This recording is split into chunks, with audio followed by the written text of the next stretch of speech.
David Rubenstein, welcome to Partnering Leadership. I am thrilled to have you in this conversation with me. My pleasure to be here. Thank you for inviting me. Well, it is also a challenge for me knowing that you are, among many things, a master interviewer. So we will see how this goes. Now, David, you grew up in what you refer to as a Jewish ghetto in Baltimore. How could there be a ghetto in a major U.S. city when you were growing up? Well, in 1948, in the United States Supreme Court of Shelley v. Kramer, it was ruled that mortgages could not forbid you to sell to a Black or a Jew. But many mortgages had previously done so. But nonetheless, even though it was illegal, I think people in Baltimore didn't really change the practice. So if you were Jewish, you really couldn't buy a home in the non-Jewish area. And if you were Black, you really couldn't buy a home in the white area. So the people who were Jewish in Baltimore tended to live in Northwest Baltimore, and it was virtually nobody was not Jewish was there, but everybody who was Jewish was there. That's the way it worked. Both of your parents had not graduated from school, but one of the things I know about you is you got really into reading books. What was it that got you hooked on reading so many books so early in your life? Well, when I got my library card at 6 years old, you could take out 12 books a week, and I would read them all in the first day, and I had to wait a week to get more books. But it showed me a whole different world. I was in a relatively cloistered, blue-collar Jewish world, and I was starting to read books about things outside that world, and I just gave me more knowledge and appetite to learn more about the world. I guess that was it. But what was it about you, David? There are lots of different kids. I don't think I've run into too many kids that at that young age would check out and read so many books. Was it something your parents said, or what was it with you? Well, it was either that I was pleasing my parents by reading, maybe every kid wants their parents' approval, or I was so bad at everything else that by comparison, I was good at reading. So I realized if I was not a good athlete, I wasn't great at other things, this was something I was good at. I guess maybe that's why I gravitated to it. So how come a Jewish kid growing up in Baltimore reading all those books ends up at Duke University? Well, I applied to a number of colleges, and Duke was not one that I expected to go to. It had a crucifix in the university seal. It didn't seem like it was something I would probably say was that welcoming to people who are Jewish. But the night before applications were due, somebody gave me the application to Duke, and he was not going to send it. He decided not to apply. So I decided I would apply, fill it out. I didn't have a typewriter. I filled it out in longhand. Didn't think they could read my writing, but I got in, and I went there because they gave me the biggest scholarship of all the schools I got into. And then eventually, after law school, you end up practicing law. How did you end up in the Carter administration? Like most things in life, it's by serendipity. I had wanted to work in the White House. I was interested in politics. I went to work for Ted Sorensen practicing law. He was at a firm in New York, and he had been John Kennedy's White House advisor. And so after 2 years of that, I asked him if he would help me get a job with somebody who might be president someday so I could be like him, work in the White House. And he got me an interview with, and I got a job with Birch Bayh, who was running for president in 1976. But Bayh dropped out about a month after I joined, which shows that my political acumen wasn't so good. So people knew that I was interested in working in a political campaign and going to the White House. So I got an interview for somebody named Jimmy Carter, who was a peanut farmer from Georgia. But I decided to take the interview and got the job, and I went to work there. And then all of a sudden we won. So when you win a campaign, you get a job usually at the White House. And I got the job of being the deputy domestic policy advisor with an office in the West Wing. I wasn't qualified, but a lot of people weren't qualified. So I didn't think I stood out that much.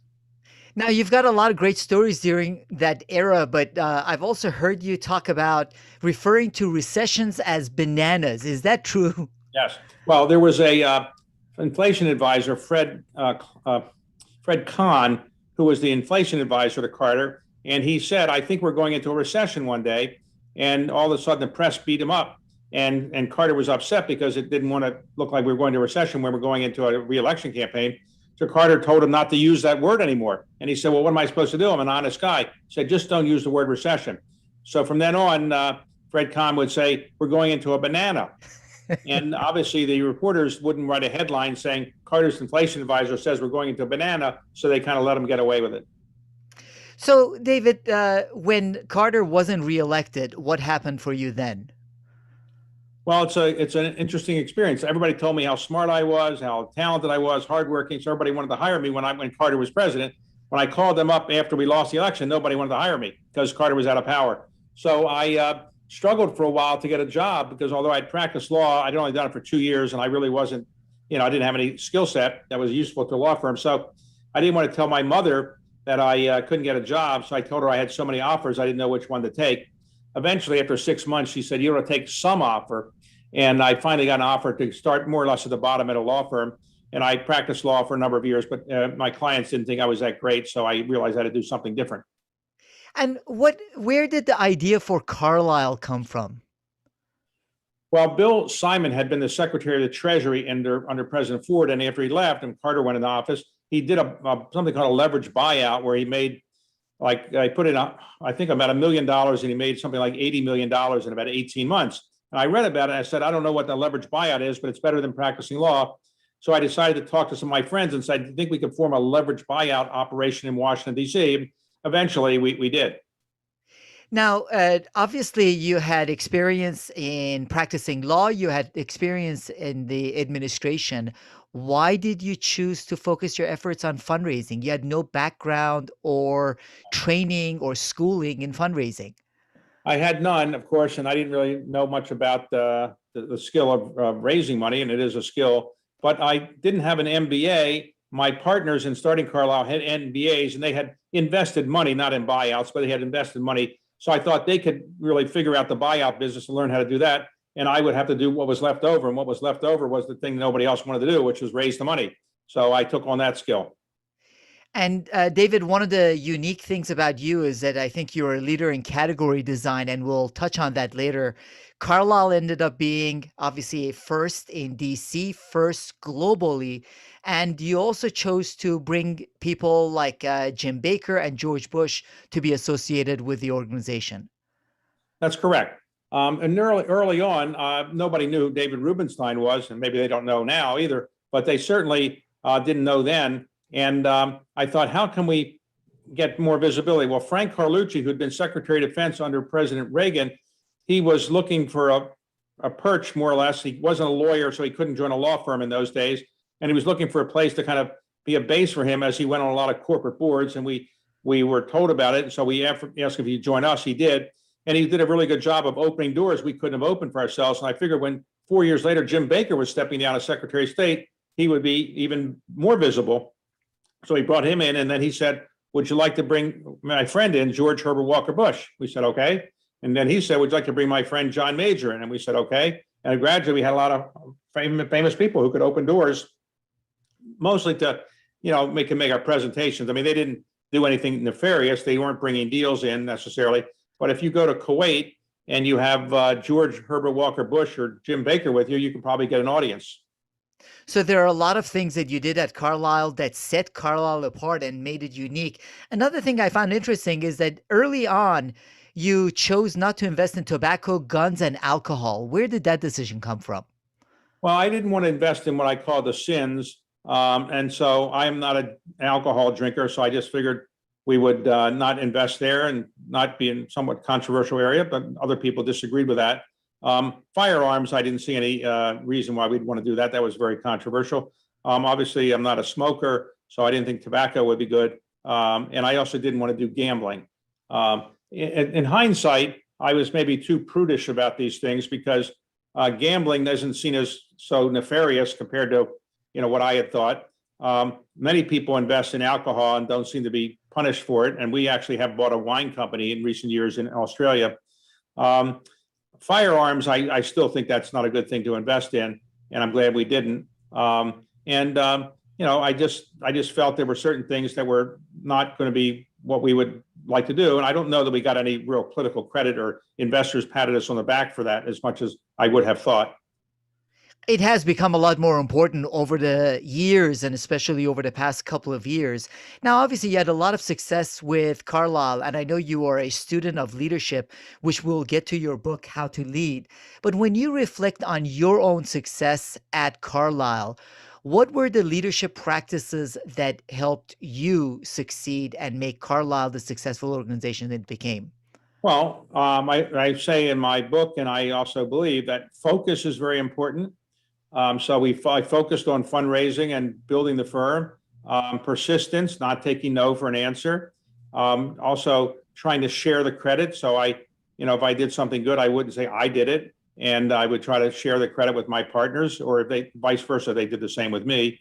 I also think that you know we had a vision of where we wanted to go, and we were kind of working toward it. That vision was to build a global private equity firm, which hadn't really existed before. And that was our mission, and that was what we were trying to do. So one of the things I've noticed about you, David, in seeing you in some of the interactions with the Economic Club in DC, is you are definitely one of those people that walks in a room and is the smartest person in the room, but you don't come across as being the smartest person in the room. How were you able to surround yourself with people that reduced your blind spots? As leaders move up in organizations, their blind spots end up growing. That wasn't the case for. How were you able to resist that? Well, I have a view that I'm not that smart, and therefore I've always wanted to associate with people who are smarter than me. So I would always try to recruit people that had great academic records or were really smart in my observation. And so that was one thing that was helpful. I think also a certain degree of humility always helps. So the point you're making is I didn't try to say, well, I've done some things that are pretty good and look how great I am. That wasn't my style. My style is to be somewhat self-deprecating and to be humble. And I think humility is a virtue. I think arrogance is not. And I try to avoid arrogance to the extent that's possible. And you've also set the path with respect to philanthropy in that you were one of the first 40 people to sign the Giving Pledge. And again, category design, you started something that is a small part of your philanthropic giving called patriotic philanthropy. Yes.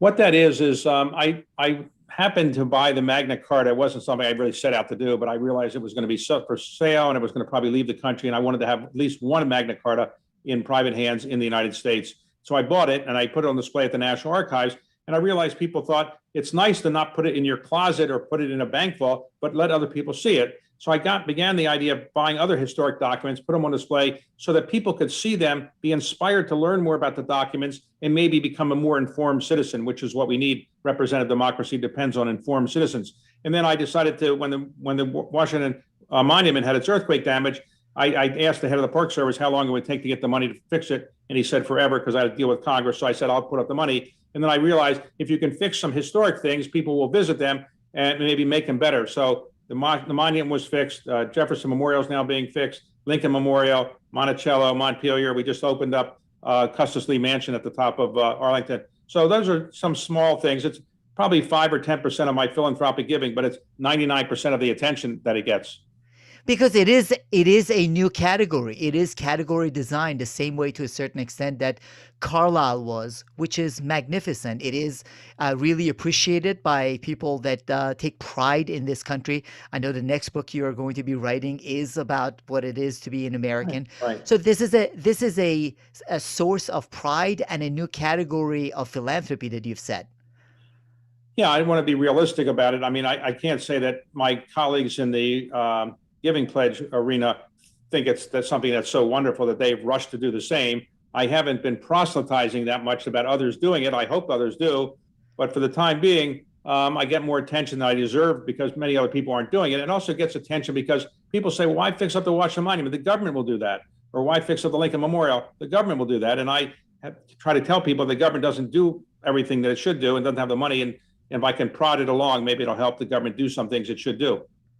And the stories are a big part of what holds this country together, any country, most especially this country, without having a racial, ethnic, or religious identity that is shared. Those stories and what you're doing with that philanthropic effort really helps bond the country together. Well, I don't want to overstate what it does, but there's no doubt that people feel pride in their country. As a general rule, almost everybody in whatever country they're in feels some pride in it. In the United States, people show that pride many different ways, through a flag or through parades on the 4th of July or other kinds of things. And this is just one way for me to show pride in it. And I wish I had done more of it, and I hope to do more of it. And wish I had done it earlier. For example, my father was a Marine, And it just never occurred to me to fix up the Iwo Jima Memorial until he had already passed away. And then somebody told me it was falling apart or needed a lot of repair. So I put up the money to fix it and did it in his honor. And I try to do similar things for my mother. And I just think, as I like to remind people all the time, it's easier to honor your mother and father when they're alive. And so for everybody listening, try to think about, how can you honor your parents and what they've done for you, and try to not to wait till they're gone. That honoring your parents is important. You also keep mentioning that you don't have to be wealthy to be philanthropic. Right. Yes. Philanthropy is derived from an ancient Greek word that means loving humanity. It doesn't mean rich people writing checks. So you can be philanthropic with your time, your energy, your ideas, as well as your money. But we've kind of bastardized the word philanthropy into meaning only money. But I think the most valuable thing anybody has is their time. You can always make more money if you're inclined to do so. You can't make more time. So when people volunteer for things or they give their time, that's extremely valuable. So, David, you grew up in a working class family.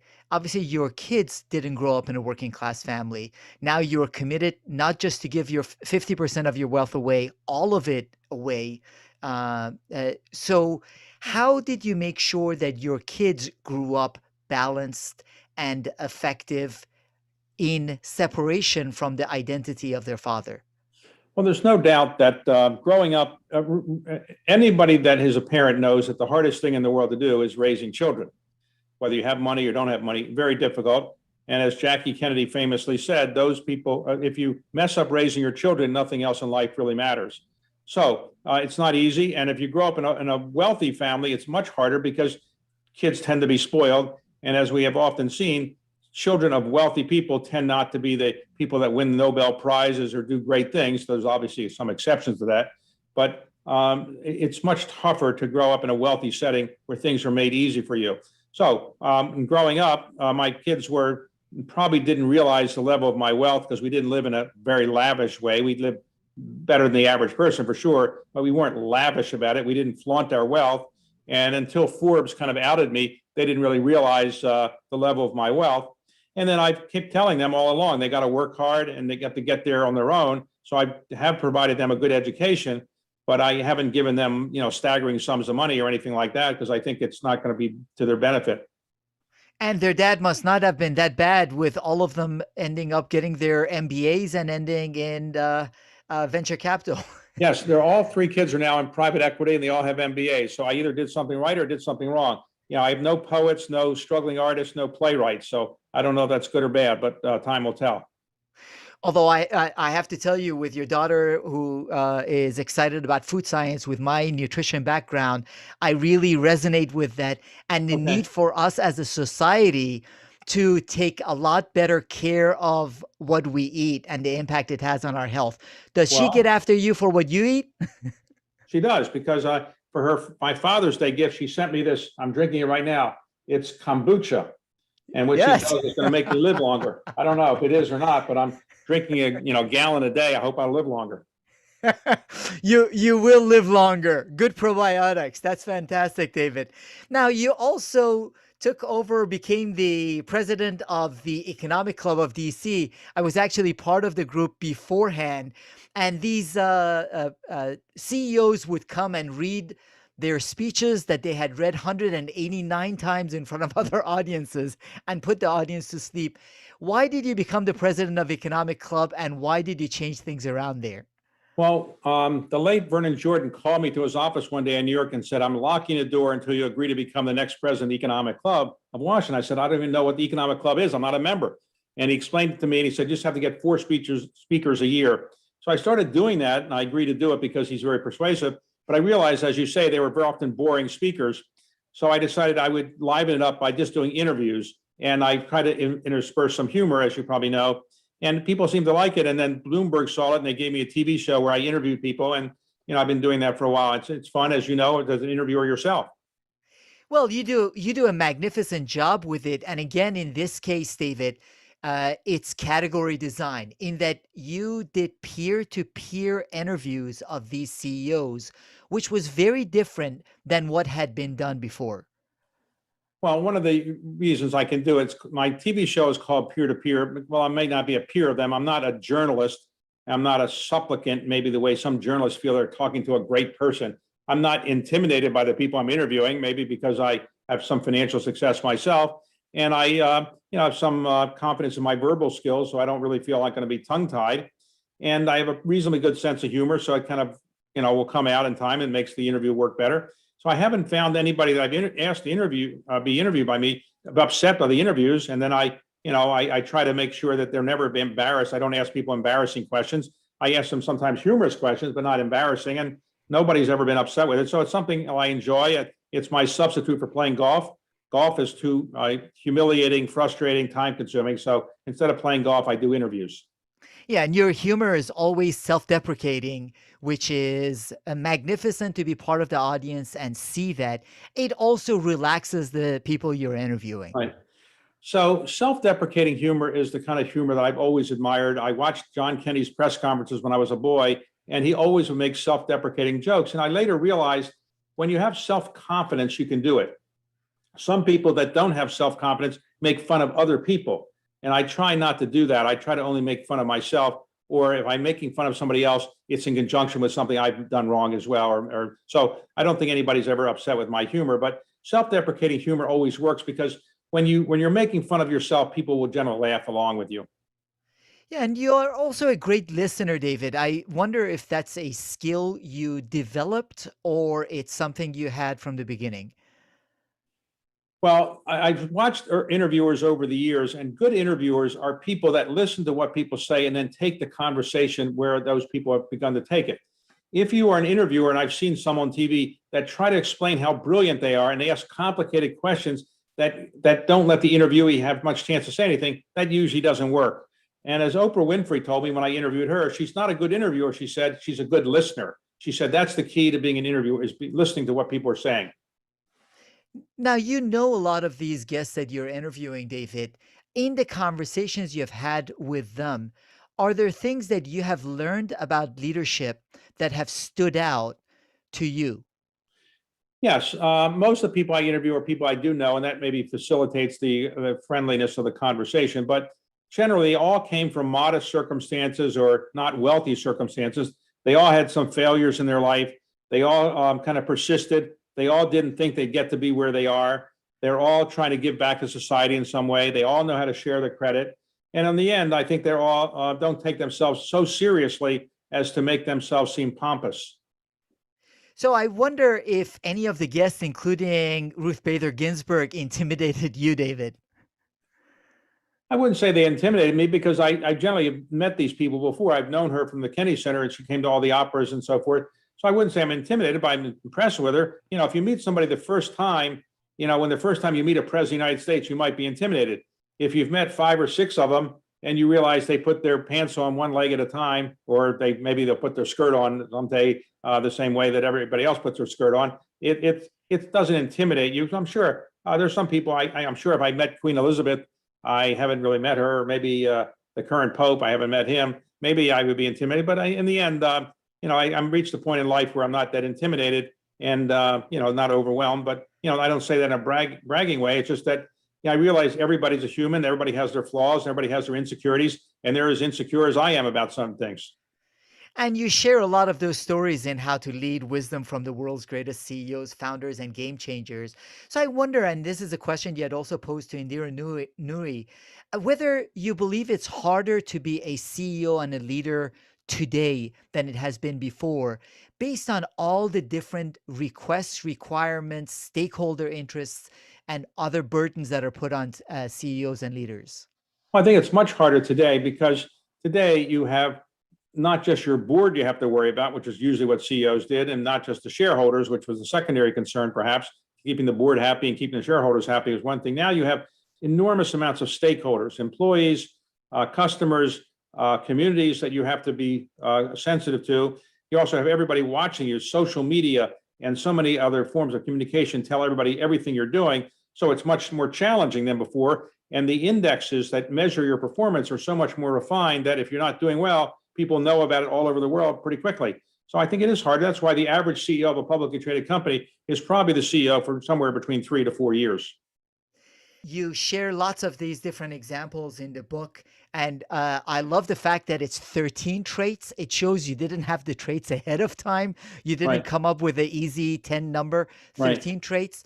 So as you look at these different traits, David, what do you find lacking the most in leadership today? The willingness to overall is to be courageous and be willing to stand up when it's really called for.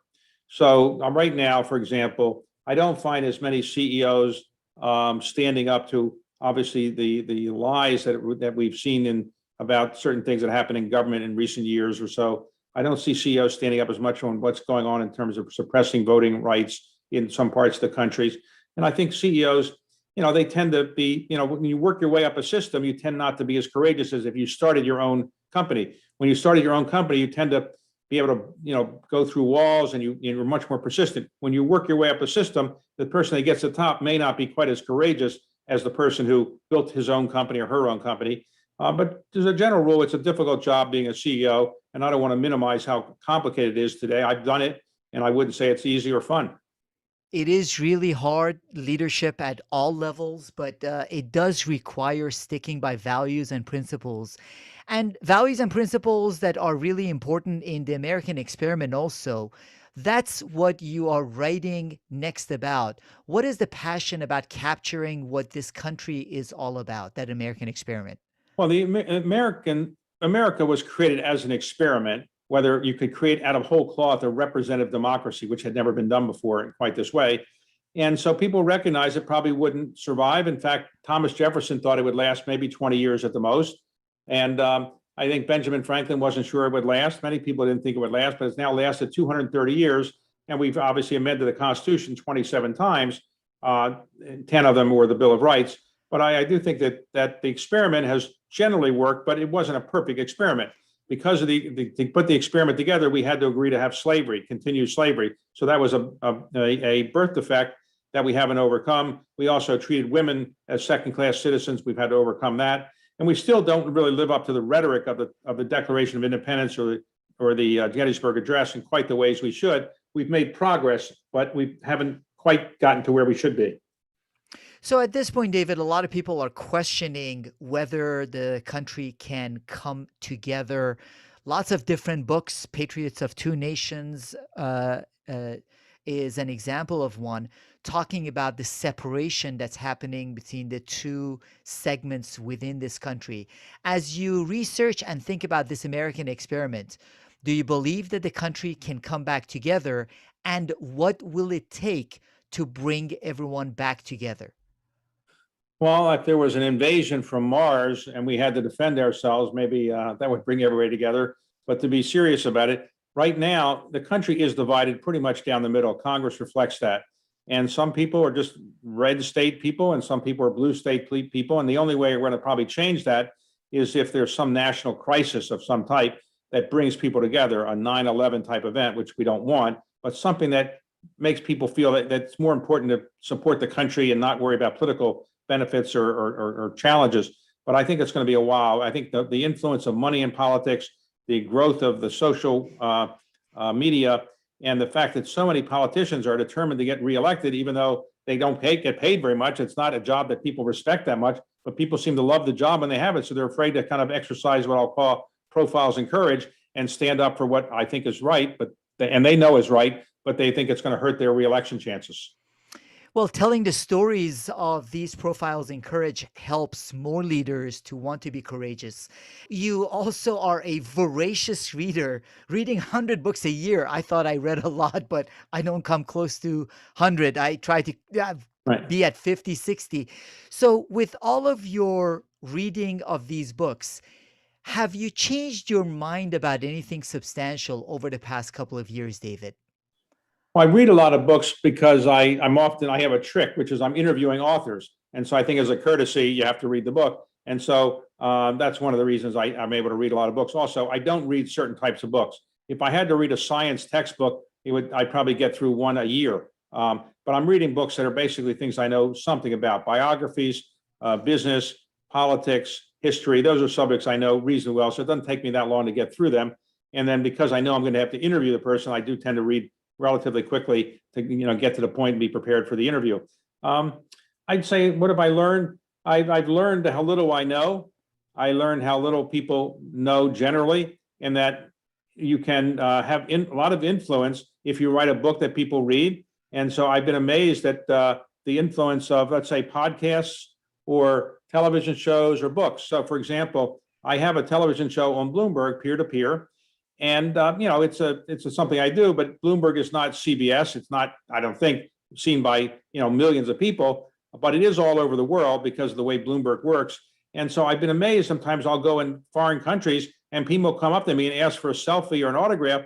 And I wonder whether they really like private equity that much. They don't know I'm into private equity. They think I'm just a television person full time. It's just it's amazing. Or when you write a book, it's amazing how many people, if they don't read the whole book, they read parts of it and they can talk to you about it. So I am impressed with how much the social media, the books, television actually gets to people. And I wish I had done a lot of this earlier.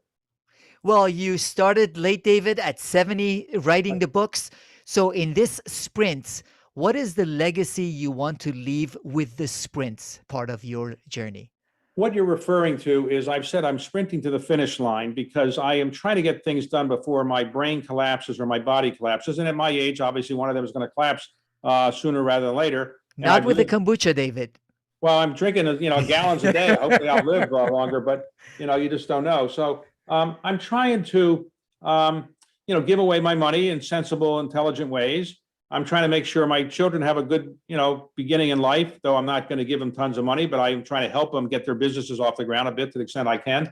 I'm also trying to write some books or leave other things that'll be legacies maybe for my grandchildren. And I'm also trying to feel like I'm doing something that gives back to the country that made it possible for me to be successful. So those are the kind of things I'm racing to do. And I wish I was slowing down the way most people who are my age are, but I'm speeding up. So I'm happy though. And happiness is the hardest thing in life to attain. As you probably know, most people seem to go through life and they're not all that happy. Rich people are often not very happy. I'm pretty happy, but happiness is very elusive. And so keeping busy and doing these things makes me happy. And your giving spirit is a big part of what keeps you happy. Now, with all the books that you read, David, are there any go-to books that you typically recommend to leaders as resources they should go to? In addition, obviously, to your great interviews, Right. both in the book and Bloomberg and the Economic Club of DC. I recommend that people read biographies of people they admire or people they want to know more about. Abraham Lincoln would be somebody, would be a great biography, very good books about him, or other presidents. But read books about subjects that you don't know as well. I don't do that as much as I should. I try to read in the areas I know something about so I can get through the books reasonably quickly, but I'm always looking for something in an area that I know something about, but don't know the specifics of somebody or some event. So just experiment. Sadly, about half the people in this country who graduate from college never read another book after they graduate from college. It's called illiteracy, not illiteracy. And I don't think that's a good thing. When you go to a college and you have a graduation, they call it a commencement, which means the beginning, not the end. But many people think it's the end of exercising your brain. It's really the beginning. And I try to tell people when I give a commencement speech, start reading much more, exercise your brain, and you've got to keep exercising it throughout the rest of your life or you'll lose it in the end. That's a great recommendation, David. I'm a big, passionate reader myself. And what you do is exactly what Satya Nadella, one of the people that you interviewed, says: be a learn-it-all rather than know-it-all. And this fast pace of change in the world around us requires even more of that learn-it-all attitude. Well, people may not know who Satya Nadella is. Let me just explain. He's an immigrant from India. He had a difficult birth of his first child, who was born with, was quadriplegic more or less, but he raised him with his wife in their home. They had another child with some learning issues. They raised that child as well, and they had a third child. And he got an MBA at the University of Chicago at night or weekends while he was working at a little company called Microsoft. And he's now the CEO of Microsoft. And when he took over as a CEO, maybe 6-7 years ago or so, the company's market cap was roughly 350 billion. Today, it hit 2 trillion. he has increased the value of that company by more than the value of, and no other CEO has increased the value of his company as much as he has done, as not counting maybe entrepreneurs who started like Jeff Bezos. But it's incredible what he's done. Very modest, unassuming, very likable. What he did to transform Microsoft is just staggering. It is actually. Satya Nadella is the CEO I use repeatedly as an example because of his true authenticity and the vulnerability he shows in connecting with his people, obviously among his many strengths. Now, you mentioned Nadella, the $2 trillion company. There's a rumor you also turned around to another CEO of a $2 trillion company and asked them for tech support for your iPhone. Oh, yes. I've been in a conference in China. It's in China that I was the chair of the board of, and that Tim Cook was on. He's now the chair of it, advisor to Tsinghua Business School. And I couldn't get my iPhone to work. And I asked him if he could help me. And he said, David, I don't usually do tech support, but for you, I'll do it. So he fixed the iPhone and it worked. That's fantastic. So, David Rubenstein, as I mentioned, I can speak with you for hours because of your business success, your personal humility, the impact you've had on patriotic philanthropy, the Economic Club of DC, the magnificent books you've written. The one thought I wanted to share, though, is there's been a lot of brilliance in category design in terms of whether Carlyle being DC-based, global buyouts and investments, the Economic Club, those fun and humorous peer-to-peer conversations with high-profile guests, patriotic philanthropy. So you have a way of figuring something that is different and makes a difference. So I really appreciate the wisdom that you have shared both in this conversation, David, you share in your books and in the shows that you host yourself. Truly appreciate you joining this conversation, David Rubenstein. My pleasure. Thank you very much for inviting me.